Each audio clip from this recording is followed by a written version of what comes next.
بسم اللہ الرحمن الرحیم۔ السلام علیکم۔ مرد کی پسلی سے عورت کو بنا کے اللہ تعالیٰ نے مرد کو اپنی اس حکمت کا اشارہ دیا کہ میں نے اس عورت کی تخلیق فرشتوں کی لائی ہوئی مٹی سے نہیں کی، میں نے اسے تمہارے جسم کے حصے سے اس لیے نکالا کہ عورت کا تقدس اور پردہ قائم رہے۔ فرشتوں کو بھی خبر نہ ہونے پائی کہ زمین کی لائی ہوئی کس مٹی سے عورت کی تخلیق ہوئی، یعنی عورت کے تقدس کی حد تو دیکھیے کہ فرشتوں سے بھی اس کی بناوٹ کا پردہ لازمی قرار دیا گیا، اور پہلی عورت اس مرد کی پسلی سے نکلی جس کی وہ منکوحہ کہلائی۔ اب بات آتی ہے پسلی کی، عورت پسلی سے ہی کیوں نکلی؟ کیا ٹیڑھا پن وہیں سے ملا؟ نہیں، یہاں بھی حکمت سے خالی بات نہیں ہے۔ انسانی جسم میں دل اور بہت سے نازک حصے پسلی کے پیچھے چھپے ہوئے ہیں،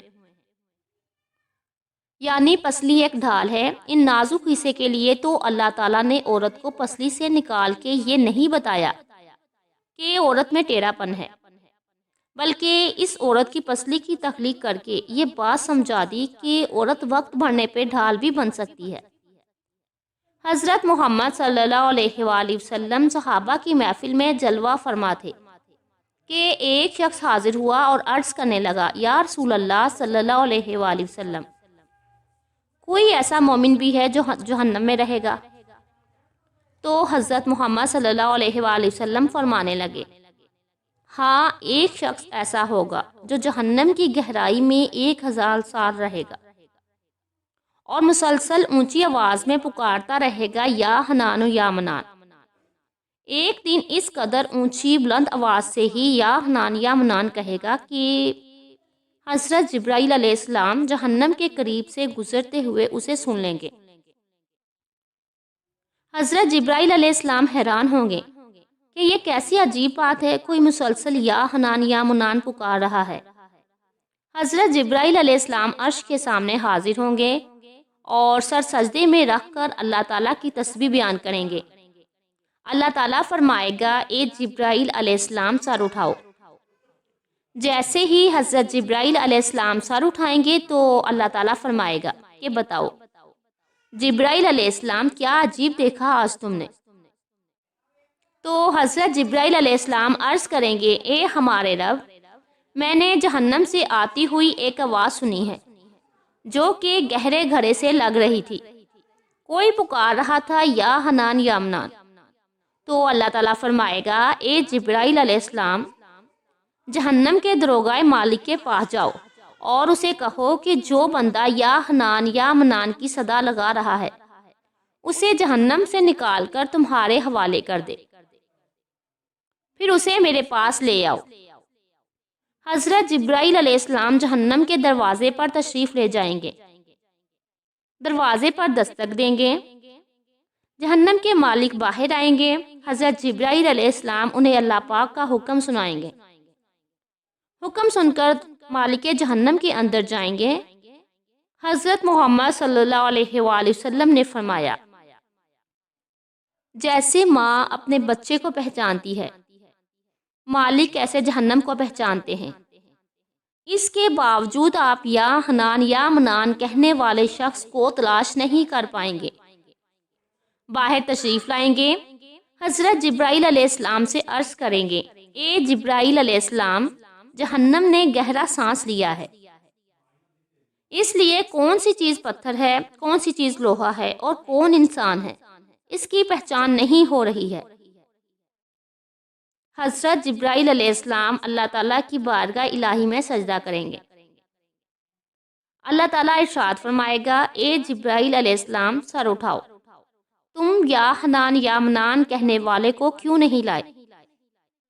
حضرت جبرائیل علیہ السلام عرض کریں گے، اے اللہ، دروغہ جہنم کے مالک نے بھی معذرت کر لی ہے، کہتے ہیں جہنم نے گہری سانس لی ہے، اس وجہ سے پتھر، لوہے اور انسان کے درمیان کوئی فرق نہیں بچا ہے، تو یہ سب جل کر کوئلہ بن چکے ہیں، کسی چیز کی پہچان نہیں ہو پا رہی۔ تو اللہ تعالیٰ فرمائے گا، اے جبرائیل، دروغہ جہنم کے مالک سے کہو میرا بندہ جہنم کے فلاں گھرے میں فلاں کونے میں اس طرح پڑا ہوا ہے۔ حضرت جبرائیل علیہ السلام جہنم کے دروازے پر جائیں گے اور حضرت مالک کو یا حنان یا منان پکارنے والے کا پتہ بتائیں گے۔ حضرت مالک جہنم کے اندر جائیں گے اور دیکھیں گے ایک شخص ہے، اس کے پاؤں اس کی پیشانی کے ساتھ اور اس کے ہاتھ اس کی گردن کے ساتھ بندھے ہوئے ہیں، اور جہنم کے سانپ بچھو اس کے ساتھ لیٹے ہوئے ہیں۔ حضرت مالک اس کی زنجیریں توڑ دیں گے اور جہنم سے نکال کر حضرت جبرائیل علیہ السلام کے حوالے کر دیں گے۔ حضرت جبرائیل علیہ السلام اسے عرش الہی کے سامنے لے کر حاضر ہوں گے، سر سجدے میں رکھ دیں گے۔ اللہ پاک فرمائیں گا اے جبرائیل علیہ السلام سر اٹھاؤ۔ حضرت جبرائیل علیہ السلام سر اٹھائیں گے۔ اب اللہ پاک اس بندے سے فرمائے گا اے بندے، کیا میں نے تیری بہترین تخلیق نہیں کی تھی؟ کیا میں نے تیری طرف رسول نہیں بھیجے تھے؟ کیا میرے رسولوں نے تمہیں میری کتاب نہیں سنائی تھی؟ کیا میرے رسولوں نے تمہیں نیکی کا حکم نہیں دیا تھا؟ کیا تجھے برائی سے منع نہیں کیا تھا؟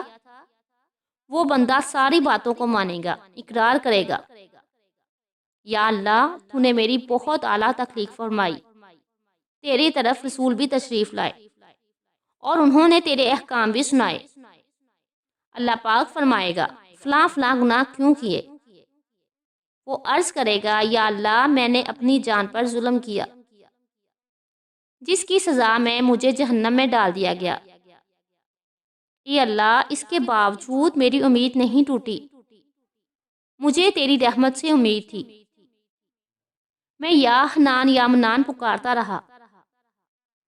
مولا تو نے مجھے اپنے فضل سے جہنم سے نکالا ہے، یا اللہ مجھ پر رحم فرما۔ اللہ پاک فرمائے گا اے فرشتوں گواہ ہو جاؤ، میں نے اس پر رحم کیا اور اسے معاف کر دیا۔ محترم ناظرین، آئیے اپنا اپنا محاسبہ کرتے ہیں۔ کیا ہم میں کوئی ایسا ہے کہ جو کہہ سکے کہ میں اپنے ایمان کا حساب کر سکتا ہوں؟ اپنے گریبانوں میں نظر ڈالیں، کوئی ایسی خوبی جس پر ہمیں یقین ہو کہ ہمیں دوزخ میں نہیں ڈالا جائے گا۔ ہزاروں سال کی عبادتیں بھی رد ہوتی دیکھی گئی ہیں، تو بس اللہ تعالیٰ سے دعا کرتے ہیں کہ اے اللہ ہم جانتے ہیں اگر ہمارے ایمان کا سخت حساب لیا گیا تو یقیناً ہم نہیں بچ پائیں گے، ہم بے حد گناہ گار ہیں۔ اے اللہ پاک ہم تیری رحمت کا سوال کرتے ہیں، ہم سے حساب اپنی عدل و انصاف پر نہ لینا بلکہ ہم پر اپنی رحمت اور عطا کا سایہ رکھنا۔ اے اللہ پاک ہماری دعا کو قبول فرما، آمین۔ قیامت کے دن جب لوگوں کے ایمان کا حساب و کتاب ہو رہا ہوگا، کچھ لوگ ایسے ہوں گے جن کو اللہ تعالیٰ بغیر حساب کے جہنم میں بھیج دے گا۔ صحابہ کرام رضوان اللہ علیہم اجمعین نے عرض کیا یا رسول اللہ صلی اللہ علیہ وآلہ وسلم وہ کون سے لوگ ہوں گے؟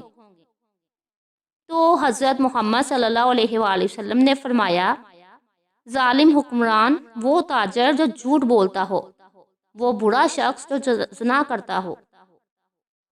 حضرت محمد صلی اللہ علیہ وآلہ وسلم نے فرمایا جس شخص میں یہ 3 عادات پائی جائیں وہ جاہل ہے، جو سننے سے پہلے ہی جواب دینا شروع کر دیتا ہے، بات کو سمجھنے سے پہلے ہی جھگڑا شروع کر دیتا ہے، علم نہ رکھنے کے باوجود فیصلے شروع کر دیتا ہے۔ اللہ پاک ہم سب کو نیک عمل کرنے کی توفیق عطا فرمائے، آمین۔ جزاک اللہ۔ ویڈیو پسند آئے تو کامنٹ سیکشن میں ضرور بتائیے گا، ویڈیو کو لائک اور شیئر ضرور کیجیے گا، اور جو میرے چینل پر نئے ہیں وہ میرے چینل کو سبسکرائب کر لیجیے۔ اللہ حافظ۔